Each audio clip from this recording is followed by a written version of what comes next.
àwọn ilé-iṣẹ́ ẹ̀ṣọ́ kan wà tí wọ́n máa ń mú àwọn oníráìsì, tó máa ń mú àwọn olóróró, tó máa ń mú àwọn ọmọ onítòkùnbọ̀ tí wọ́n ń bọ̀ láti orílẹ̀-èdè Benin tí gbogbo wa mọ̀ sí Republic of Benin. Àwọn kan máa pè ní Kútọ̀nù gbà mí. Mo ní a ò tiẹ̀ wà gbúrò wọn mọ́ rárá, a ò tiẹ̀ gbọ́ nǹkan kan mọ́ nípa wọn. Òun ló wá jẹ́ kí n ronú pé àbí àwọn ará bíbá yìí wọ́n ti gbọ́ information pé àwọn bandit àtàwọn kidnappers ó ti wà ní ìpínlẹ̀ Ọ̀yọ́. Wọ́n wá fẹ́ máa súra kiri pé ọ̀gá ẹ jẹ́ ká pe mítìnì o, ẹ má jẹ́ ká mú àwọn oníráìsì mọ́ o, ẹ má jẹ́ ká mú àwọn olóróró mọ́ o, ẹ má jẹ́ ká mú àwọn onítòkùnbọ̀ mọ́ o, ẹ jẹ́ kó ní kálukú kó máa wọlé o, ẹ má jẹ́ á dúró sí checking point wa mọ́ torí pé a gbọ́ pé àwọn bandit àwọn kidnappers wọ́n ti wà lọ́yọ̀ọ́. Lẹ́yìn Ọ̀yọ́ ṣé kì í ṣe Ògùn ló ń bọ̀ torí pé wọ́n ti káàkiri gbogbo ilẹ̀ Yorùbá, Ogun State àti Lagos State nìkan ni ó kù. Kò yẹ ká ẹ lè bẹ̀rù o, ṣebí ẹ máa ń sọ wípé ẹ mọ̀ bọ́yìn ẹ dẹ̀ ní target, àbí gbogbo ìbọn tẹ́ ẹ mọ̀ yìí láàrin agboolé tẹ́ bá fẹ́ wá kó ráìsì tí wọ́n kó sí ṣọ́ọ̀bù oníṣọ́ọ̀bù, tẹ́ bá fẹ́ wá kó olóró tí wọ́n kó sí ṣọ́ọ̀bù, tàbí tẹ́ bá fẹ́ gba mọ́tò lọ́wọ́ àwọn ọmọ tó ń pè lọ́wọ́ àwọn onítòkùnbọ̀ tí òun nìbọn tẹ́ ẹ mọ̀ yìí. Ṣé bí inú igbó kan ló gbà kọjá? Inú igbó tí wọ́n gbà kọjá yẹn ṣé bẹ́ẹ̀ ni wọ́n pàdé àwọn ẹlẹ́gbẹ́ yín tó mú ráìsì tó mú olóró tó mọ́ wọn onítòkùnbọ̀? Wọ́n wá dé gbòòrò tán, wọ́n ti já ráìsì sínú ṣọ́ọ̀bù, wọ́n ti jó òró sí ṣọ́ọ̀bù, ẹ bá débẹ̀ lóru ẹ lọ fìbọn jálẹ̀kùn gbàá. Ṣé bẹ́ẹ̀ ṣe ń fìbọn jálẹ̀kùn, kí ló dé tẹ́ ẹ lọ fìbọn já ẹ̀mí àwọn báńdíìtì? Ṣebí ìjọba orílẹ̀-èdè Nàìjíríà wọ́n gbébọn fún yín, wọ́n dẹ̀yàn yín síbẹ̀ gẹ́gẹ́ bíi pé ojú ọ̀nà ọbẹ̀ yẹn ètò ààbò kan ní ẹ̀jẹ̀ ń bẹ̀. Àwọn kan wá kọ ìbéèrè kan ránṣẹ́, wọ́n ní ká béèrè lọ́wọ́ yín. Wọ́n ní ṣé ó ní ráìsì nìkan lẹ máa mú ni, olóró nìkan lẹ máa mú, tàbí àwọn onítòkùnbọ̀ nìkan lẹ máa mú? Wọ́n ní kí ló dé tí ẹ ò mú àwọn x-men tó ń gbé ìbọn àtàwọn ammunition tó kù, kí ló dé tí ẹ ò mú wọn? Ṣebí ọ̀nà ọ̀dọ̀ yín náà ni gbogbo ẹ̀ tó máa ní pé kínní ilé-iṣẹ́ yín ló lẹ́tọ̀ọ́ àtàṣẹ láti múrú àwọn tó bá kó ìbọn wọlé tó kọ́ta wọlé. Báwo làwọn oníbọn àtọlọ́ta ṣe wá wo orílẹ̀-èdè Nàìjíríà tẹ́yìn tẹ́ ẹ̀ mú ráìsì, tẹ́ ẹ̀ mú olóró, tẹ́ ẹ̀ mú àwọn ọmọ onítòkùnbọ̀, tẹ́ ò rí wọn mú? Ṣé bọ́tọ́ kó fún yín ọṣẹ́ ìrú ẹ̀ lọ ní kẹ́ máa fi ṣe? Ẹ rántí àwọn ẹni tẹ́ ẹ ti dá ẹ̀mí ẹ̀ légbodò, ẹ rántí bàbá oníbàbà tẹ́ ẹ ti pa, ẹ rántí ìyá oníyà tẹ́ ẹ pa sáyé, abẹ́ni tẹ́ ẹ gba tírọ́ọ̀kì 2, 3, 4 tó jẹ́ ráìsì àtòrò ló kúnú ẹ̀, ṣé ẹ ò pa sáyé? Ìbọn ọwọ́ yín wọ̀n ní kẹ́ ẹ fi pààyàn, ẹ lọ bá wa fi pa àwọn bandit àtàwọn kidnappers. Ẹ káàárọ̀, ẹ káàsán, ẹ káalẹ́ ní ibi gbogbo tí ẹ ti ń wò wá. Ìkànnì Òkodoro ọ̀rọ̀ ní mídíà ibẹ̀ gangan náà ni ẹ já sí. Abẹ̀yìn arọ̀yìn pé bí ẹ ṣe ń bá wa wo àwọn fọ́nrán wa yìí, ẹ máa tẹ̀lé wa lórí àwọn ìkànnì ayélujára wa. Lórí Facebook wa wà ní Cubase Master Bracket Òkodoro ọ̀rọ̀ ní mídíà, lórí TikTok Òkodoro ọ̀rọ̀ ní mídíà, lórí Instagram Òkodoro ọ̀rọ̀ ní mídíà, lórí YouTube wa Òkodoro ọ̀rọ̀ ní mídíà.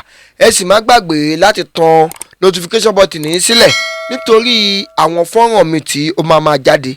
Ẹ bá like, ẹ bá comment, kẹ́sì bá share, ẹ bá subscribe sórí àkáǹtì wa.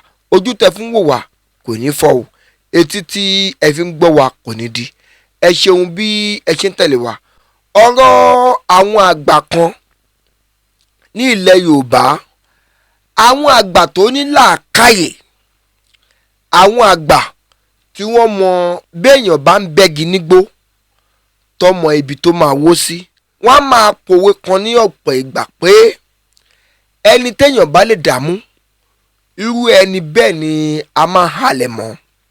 Òun ló jẹ́ kí n rántí pé àwọn iléeṣẹ́ ẹ̀ṣọ́ kan wà tí wọ́n máa ń mú àwọn oníráìsì, tó máa ń mú àwọn olóróró, tó máa ń mú àwọn ọmọ onítòkùnbọ̀ tí wọ́n ń bọ̀ láti orílẹ̀-èdè Benin tí gbogbo wa mọ̀ sí Republic of Benin. Àwọn kan máa pè ní Kútọ̀nù gbà mí. Mo ní a ò tiẹ̀ wà gbúrò wọn mọ́ rárá, a ò tiẹ̀ gbọ́ nǹkan kan mọ́ nípa wọn.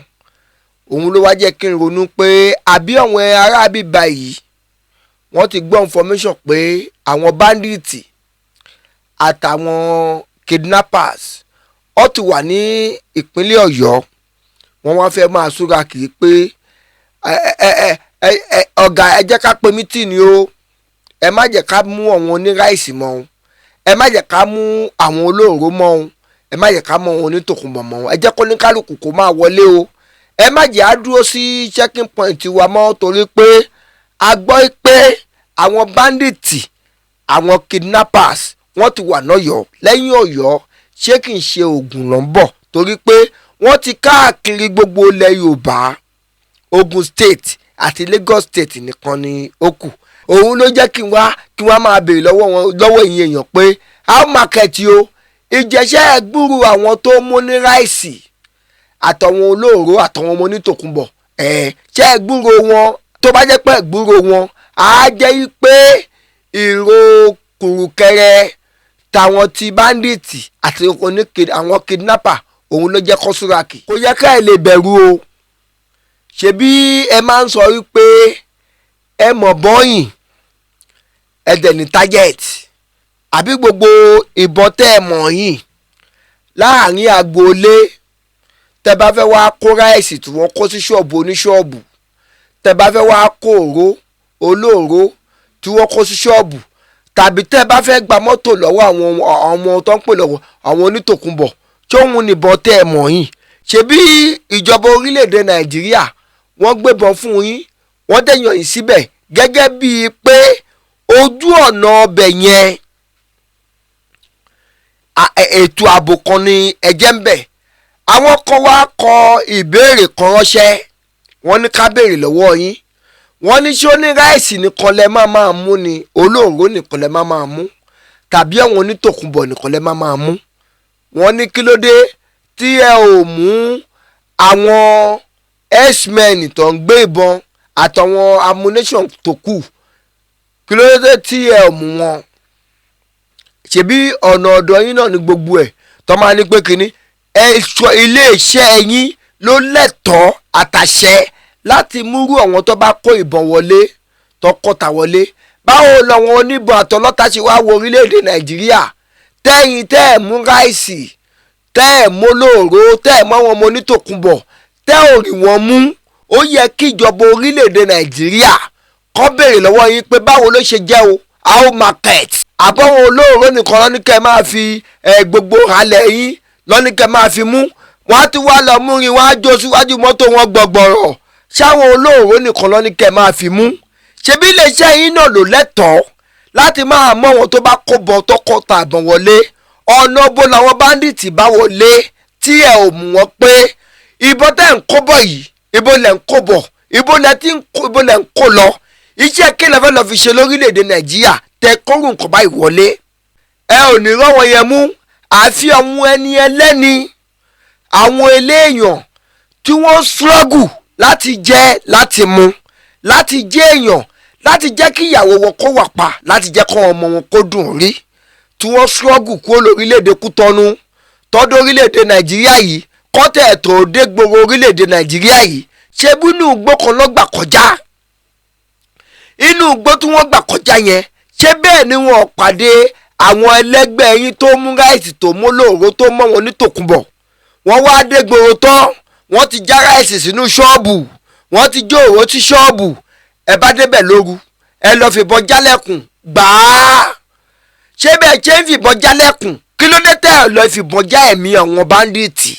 kẹ́ ẹ fìbọn já ẹ̀mí àwọn kidnappers ṣé bọ́tọ́ kó fún yín ọṣẹ́ ìwé lọ ní kẹ́ máa fi ṣe ẹ rántí àwọn ẹni tẹ́ ẹ ti dá ẹ̀mí ẹ̀ légbodò ẹ rántí bàbá oníbàbà tẹ́ ẹ ti pa ẹ rántí ìyá oníyà tẹ́ ẹ pa sáyé abẹ́ni tẹ́ ẹ gba tírọ́ọ̀kì 2 mẹ́ta 4 tó jẹ́ ráìsì àtòrò ló kúnú ẹ̀ ṣé ẹ ò pa sáyé ìbọn ọwọ́ yín wọ̀n ní kẹ́ ẹ fi pààyàn ẹ lọ bá wa fi pọ̀ ọ́ bandit àtọwọ́ kidnappers ẹ̀yin eléètò ààbò tẹ́ ẹ̀ mọ́nítọ̀ àwọn tó ń kó ráìsì àtòlóòró wọlé ìbọn ọwọ́ yín wọ̀n ní kẹ́ ẹ fi pààyàn àwọn èèyàn tó ní kẹ́ ẹ máa fi pa làwọn kidnappers òun làwọn tó ń jiyàn pé àwọn bandit kò ṣe páwọn olóòró àwọn oníráìsì tó kó lórílẹ̀‐èdè Kútọ́nù lọ́ní kẹ́ ẹ máa fi mú tẹ́yìn bá wá kọ̀ tàbí tí ẹ ò fira yín sílẹ̀ pé ẹ máa la bá wa kojú àwọn kidnapper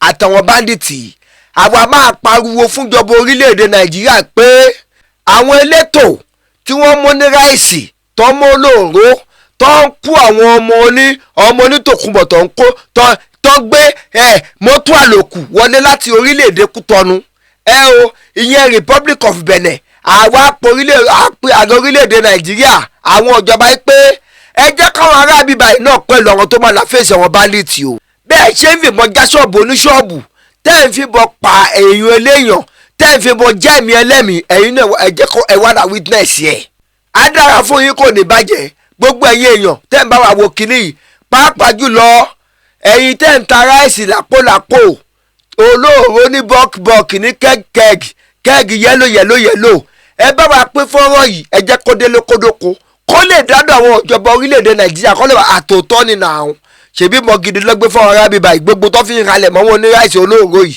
kọ́ ọ náà bá kọ́ wá lọ bá fèsì bandit ọlọ́wọ́ wà pẹ̀lú wa ọlọ́wọ́ wà pẹ̀lú yín ní kó sọ́wọ́ bandit o ẹ̀yin èèyàn wa lórílẹ̀-èdè Nàìjíríà pàápàá jùlọ ẹ̀yin mùsùlùmí tẹ́ ẹ fẹ́ lọ fọ́dún iléyá ẹ jẹ́ ká ṣọ́ra abílẹ̀ eléyìí ò bá ṣe é lọ ẹ jẹ́ ká jókòó síbi tá a wà kò síbi tá a wà tá a jẹran ọdún o àwọn bandit ti yíká gbogbo ilẹ̀ Yorùbá yìí gbogbo South West làwọn bandit àti àwọn kidnapper tó wà tábà wà lórí social media àárí pé rẹ̀rẹ̀ ń run o bí ilé eléyìí ò bá ṣe é lọ ẹ jẹ́ ká dúró sílé ibi tá a wà ọmọ àpẹẹrẹ lẹ́gbẹ̀ẹ́ ọ̀tún ọmọ àpẹẹrẹ lẹ́gbẹ̀ẹ́ òsì tẹ́ bá wá rí i pé bóyá àwọn tó wà lẹ́gbẹ̀ẹ́ ọ̀tún àwọn tó wà lẹ́gbẹ̀ẹ́ òsì wọ́n láwọn wọn ò ní pẹ́ràn kọ̀yìn ẹ̀yin náà lẹ́pọ̀gùn fèrè ẹ ti tẹ̀jẹ̀ lẹ́nìyẹn kò ní bàjẹ́ fún yín kò ní bàjẹ́ fáwa òkodoro ọ̀rọ̀ ní mídíà ire o.